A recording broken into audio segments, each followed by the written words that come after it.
ഒരു കോഴിക്കോടൻ രുചിയിലേക്ക് എല്ലാവർക്കും സ്വാഗതം. കുത്തപ്പം ഉണ്ടാക്കുന്ന വീഡിയോ ആണെന്ന് ഞാനിവിടെ ഇട്ടിട്ടുള്ളത്. അപ്പം ഉണ്ടാക്കാൻ 1/4 കപ്പ് പച്ചരിയാണ് എടുത്തിട്ടുള്ളത്. ഇത് രാത്രി ഞാൻ വെള്ളത്തിലിട്ട് വെക്കുകയാണ് രാവിലെ ഉണ്ടാക്കാൻ വേണ്ടിയിട്ട്.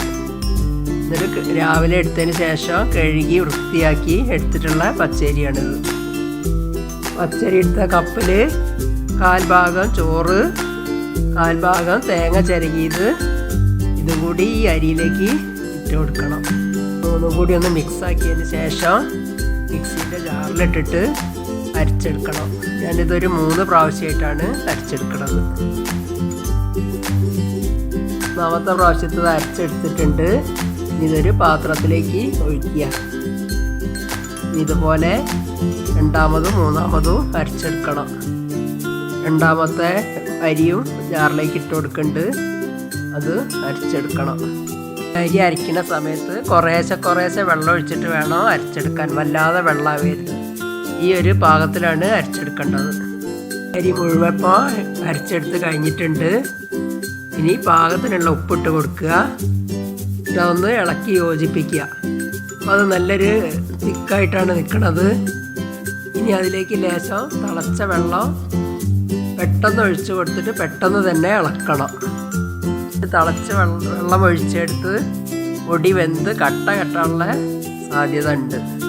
ഈ മാവിലേക്ക് 1 ടീസ്പൂണ് വെളിച്ചെണ്ണ ഒഴിച്ചു കൊടുക്കുക. എന്നിട്ട് നല്ലോണം ഇളക്കി യോജിപ്പിക്കുക.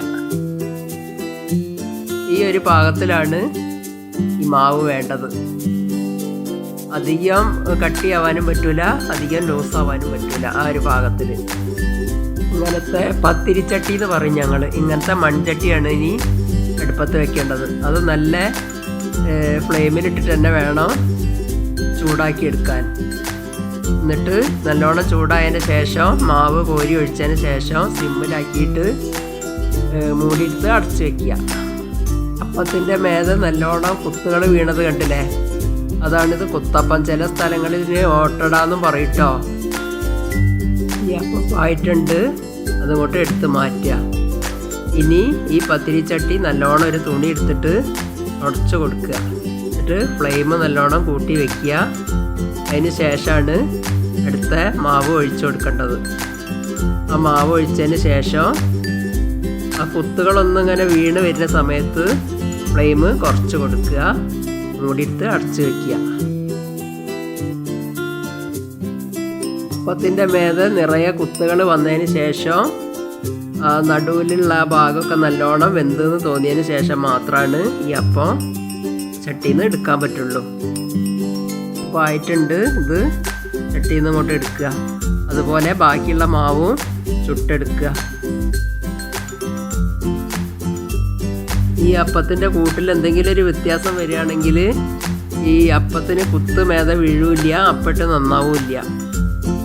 ഈ തേങ്ങയും ചോറും ഒക്കെ കൂട്ടിയതിനെ കൊണ്ട് നല്ല സോഫ്റ്റും ടേസ്റ്റിയാണ് കേട്ടോ ഈ കുത്തപ്പം. ഇത് വൈകുന്നേരം വരെ വെച്ചാലും ഇത് ഉറപ്പോ ഒന്നും ഉണ്ടാവില്ല. ഇത് നല്ല സോഫ്റ്റ് ആയിരിക്കും. ഈ കുത്തപ്പത്തിന് ഞാനിവിടെ ചെറുപയർ കറിയാണ് ഉണ്ടാക്കിയത്. ചെറുപയർ കറി ഉണ്ടാക്കണത് ഞാനിതിൻ്റെ മുന്നേ വെള്ളപ്പം ഉണ്ടാക്കുന്ന സമയത്ത് കാണിച്ചിട്ടുണ്ട്. വളരെ എളുപ്പത്തിൽ ഉണ്ടാക്കാൻ പറ്റുന്ന ഒരു ബ്രേക്ക്ഫാസ്റ്റാണ് കേട്ടോ ഇത്. അതുകൊണ്ട് ഇതെല്ലാവരും ഒന്ന് ഉണ്ടാക്കി നോക്കണം. ഈ വീഡിയോ ഇഷ്ടപ്പെടുകയാണെങ്കിൽ ലൈക്ക്, ഷെയർ, സബ്സ്ക്രൈബ് ചെയ്യാൻ മറക്കരുതേ.